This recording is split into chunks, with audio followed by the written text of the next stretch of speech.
HOA Karen damaged soccer field grass. Fined $180,000 and forced to repair. The whistle blew, sharp and final, as the kids sprinted across the soccer field, their laughter echoing through the crisp autumn air. For years, this patch of green in Maplewood Park had been the heart of our small town, a place where dreams were kicked into motion, where muddy cleats and sweaty high fives built bonds that lasted lifetimes. But by Monday morning, that sacred turf would be a battlefield, and not the kind we'd hoped for. My name is Sarah Nguyen, a single mom and volunteer coach for the Maplewood Mavericks, our local youth soccer team. I'd spent countless weekends on that field, cheering on my son, Ethan, and his teammates, watching them grow from clumsy kids into confident players. The field wasn't just grass. It was our community's pride, maintained with love by Old Man Jenkins, the groundskeeper who treated every blade like his own child. So when I pulled into the park that Sunday evening to drop off Ethan's forgotten shin guards, the sight before me stopped me cold. The field was a disaster. Deep, jagged tire tracks snaked across the turf, ripping up chunks of grass and leaving muddy gouges in their wake. Entire sections were churned into a swampy mess, as if a monster truck had thrown a tantrum. My heart sank.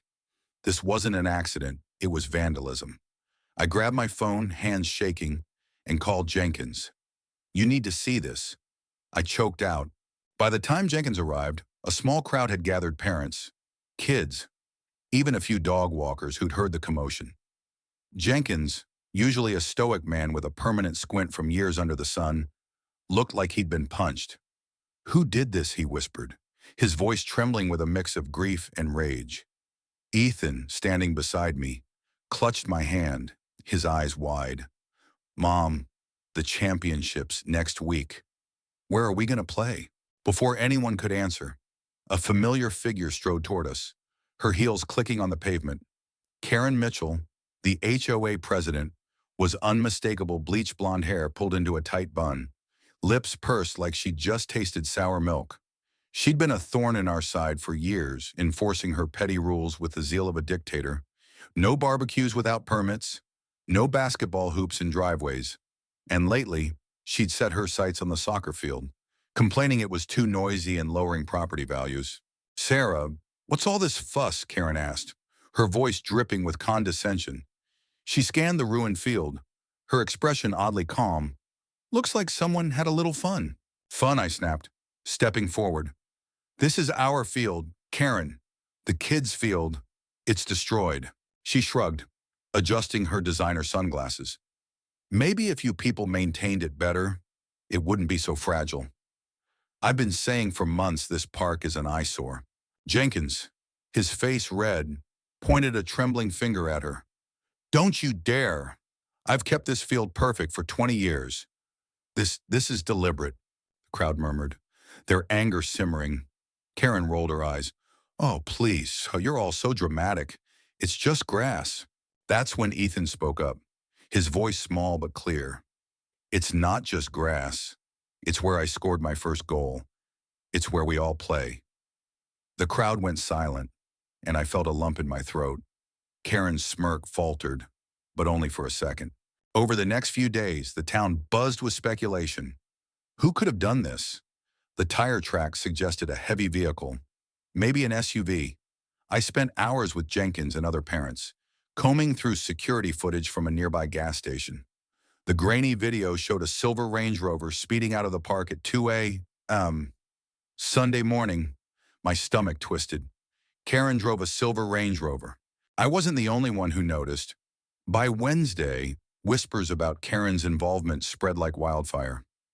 She'd been vocal about wanting the field rezoned for a community garden that suspiciously aligned with her real estate developer friends' plans, but no one had proof yet. The tension in town grew thicker, with parents glaring at Karen during HOA meetings and kids scribbling "Save our field" on posters. Then came the twist. On Thursday, Mrs. Delaney, a quiet widow who lived across from the park, shuffled into the community center with a bombshell. "I saw it," she said, her voice shaky but firm. "Saturday night, I couldn't sleep. I looked out my window and saw Karen's car on the field. She was driving in circles, laughing like a maniac. The room erupted. Mrs.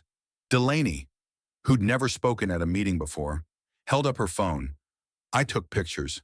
The images were blurry but damning. Karen's Range Rover, illuminated by a streetlight, tearing through the turf. The crowd's anger boiled over. How could you, shouted Maria, a mom whose daughter dreamed of playing college soccer. You ruined their field. Karen, cornered at the front of the room, scoffed. This is ridiculous. You're all jealous of my authority. That field was a liability, muddy, loud, full of rowdy kids. I was doing the town a favor. A favor, Jenkins roared, slamming his fist on the table. You destroyed our heart. You think you can just bulldoze our memories because you're HOA queen. The confrontation spiraled into chaos.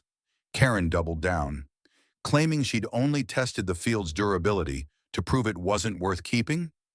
The parents weren't having it. They demanded answers, justice, something to make this right. Ethan, standing with his teammates, held up a sign, Karen broke our field. Fix it. The kids' chant filled the room, a raw, unified cry that made Karen's face go pale. The fallout came fast. By Friday, the town council got involved, and the evidence was undeniable. Karen's test had caused $180,000 in damaged new city labor and lost tournament revenue. The council fined her the full amount, plus court-ordered repairs. She tried to fight it, hiring a slick lawyer who claimed the field was public property and Karen's actions were expressive. The judge wasn't impressed. You don't express yourself by destroying what others love, he said, slamming his gavel. But the real justice came from the community. Parents and kids organized a Reclaim the Field Day, where we all pitched in to help Jenkins restore the turf. Karen, under court order, had to be there, shoveling dirt in her pristine white sneakers, her face a mask of humiliation. The kids, including Ethan, worked twice as hard, their laughter and teamwork a stark contrast to her sullen silence. At one point, Mrs.